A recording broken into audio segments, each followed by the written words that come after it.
शाम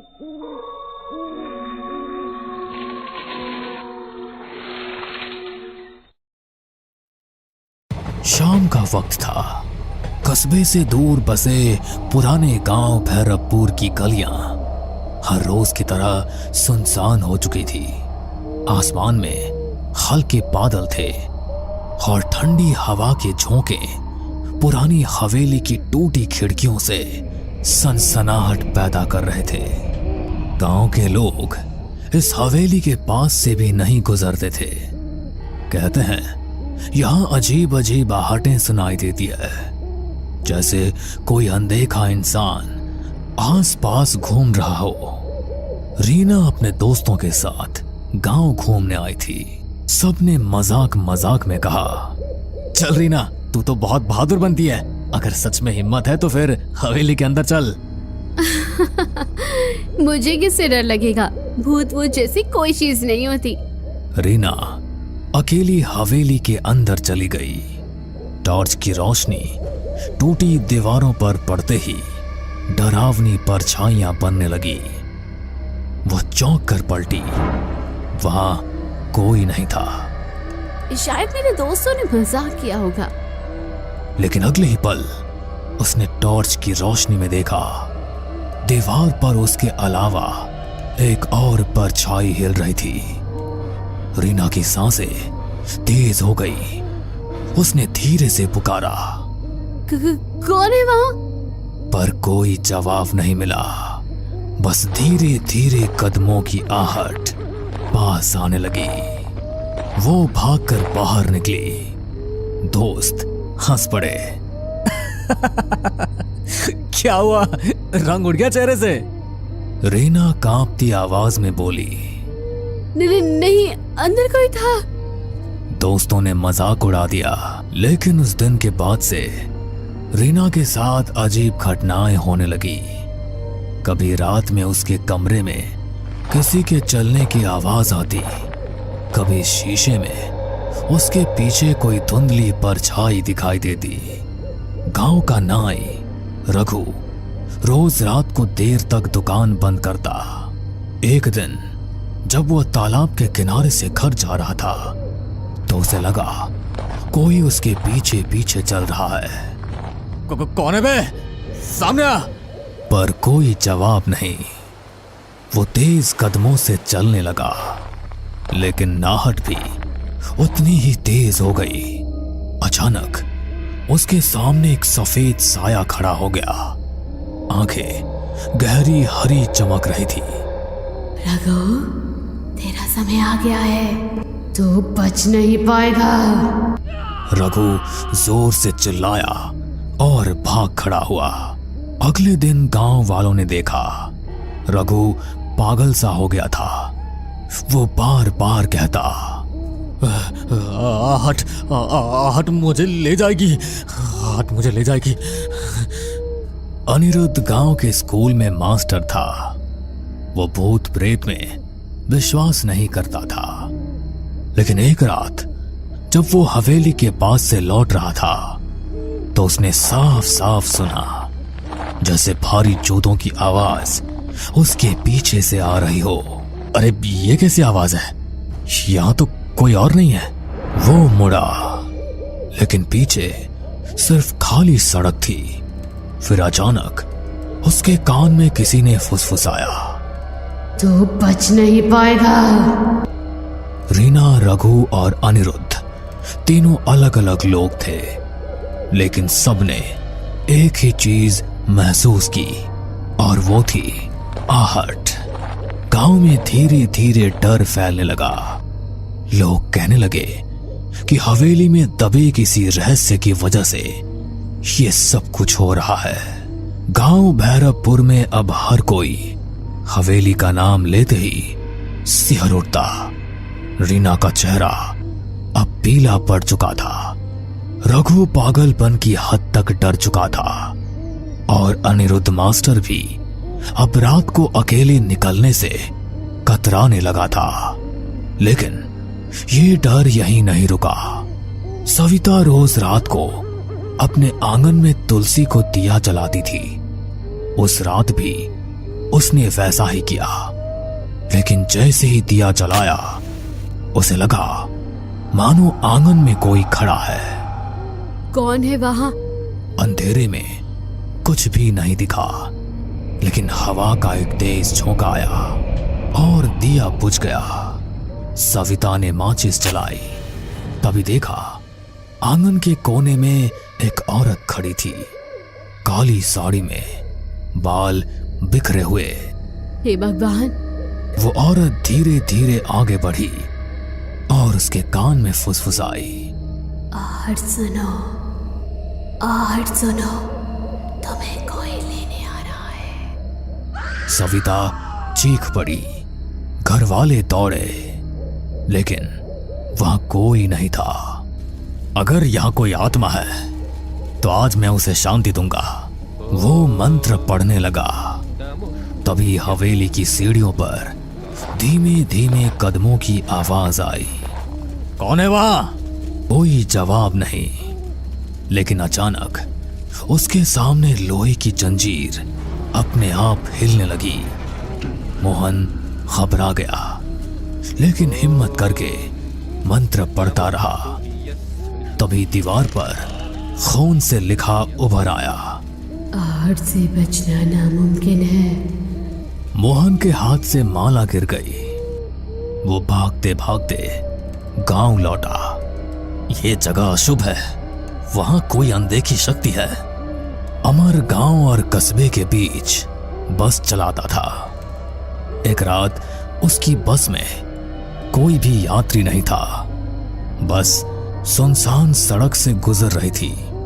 अचानक उसने देखा बस की पिछली सीट पर कोई बैठा है। उसने शीशे में देखा सफेद कपड़े पहने एक आदमी, जिसका चेहरा धुंधला था। अरे कौन है? टिकट तो लो। कोई जवाब नहीं। अमर बस रोककर पीछे गया। सीट खाली थी। वो लौटकर ड्राइवर सीट पर बैठा। तभी उसके कान में आवाज आई, बस चलते रहो, आखिरी मंजिल तो मेरे पास है। अमर की हालत खराब हो गई। उस दिन के बाद उसने रात में बस चलाना ही छोड़ दिया। गांव वालों की दहशत सुनकर पुलिस ने जांच के लिए डीसीपी अरविंद को भेजा। अरविंद बहुत तर्कसंगत इंसान था। भूत प्रेत की बातों पर हंसता रहता था। अरे ये सब अंधविश्वास है, मैं खुद हवेली जाऊंगा और देखूंगा। रात को वो टॉर्च लेकर हवेली पहुंचा। दीवारें खंडहर हो चुकी थी, लेकिन अचानक सीढ़ियों पर भारी कदमों की आहट गूंजी। रुको, कौन है वहां? उसने टॉर्च जलाई। सामने कोई भी नहीं था, लेकिन अगले ही पल उसे लगा जैसे किसी ने उसके कंधे पर हाथ रखा हो। वो पलटा, वहां सिर्फ हवा थी। फिर उसने कानों में साफ सुना, तू सच जानना चाहता है तो तहखाने में उतर। अब तक अलग अलग लोगों ने अलग अलग तरीके से आहट सुनी थी। सब घटनाएं अलग अलग थी, लेकिन एक ही बिंदु पर जाकर जुड़ती थी, आहट। मुझे लगता है हवेली में कुछ राज छिपा है। जब तक पता नहीं चलेगा, ये सब हमें चैन से नहीं जीने देंगे। अरे तू पागल हो गई है क्या? तू फिर से वहां जाना चाहती है? हाँ, अगर सच्चाई सामने नहीं आई तो यह आहटें हमें ऐसे ही डराती रहेगी। गांव भैरवपुर अब दहशत का पर्याय बन चुका था। लोग रात को घर से बाहर निकलना बंद कर चुके थे। हर कोई वही सुनता, धीमे कदमों की आहट। रीना का डर अब जिज्ञासा में बदल चुका था। उसने तय किया कि वो हवेली के तहखाने तक जाएगी, लेकिन अकेले जाना मुमकिन नहीं था। उसने अंकित, मास्टर अनिरुद्ध और पुलिस अधिकारी अरविंद से मदद मांगी। हमें सच का पता लगाना होगा, वरना ये आहटें हमें जिंदा खा जाएंगी। ठीक है, मैं पुलिस वाला हूँ, पीछे हटना मेरे बस का नहीं। चलो आज रात तहखाने में उतरते हैं। रात के 12 बजे चारों लोग हवेली पहुंचे। अंदर सन्नाटा ऐसा था कि अपने दिल की धड़कन तक सुनाई दे रही थी। अचानक सीढ़ियों पर वही आवाज गूंजी। रीना का हाथ कांपने लगा। अरे डर मत, हम सब साथ हैं ना, सब लोग तहखाने की तरफ चलो। हवेली के पीछे एक पुराना लोहे का दरवाजा था जिस पर जंग लगी थी। अरविंद ने जोर से धक्का दिया। दरवाजा चरमराते हुए खुला और बदबू का एक तेज झोंका आया। सीढ़ियां नीचे अंधेरे में उतर रही थी। चारों लोग नीचे उतरे। तहखाना ठंडा और सीलन भरा था। दीवारों पर काई जमी थी और बीचों बीच एक टूटी चौकी रखी थी। देखो वहाँ। दीवार पर खून से लिखा था, आहट मेरा श्राप है, जो सुनेगा उसका अंत होगा। ये सब किसने लिखा होगा? तभी तहखाने के कोने से एक सफेद धुंधला साया उभरा। सबके कानों में वही आहट गूंजी।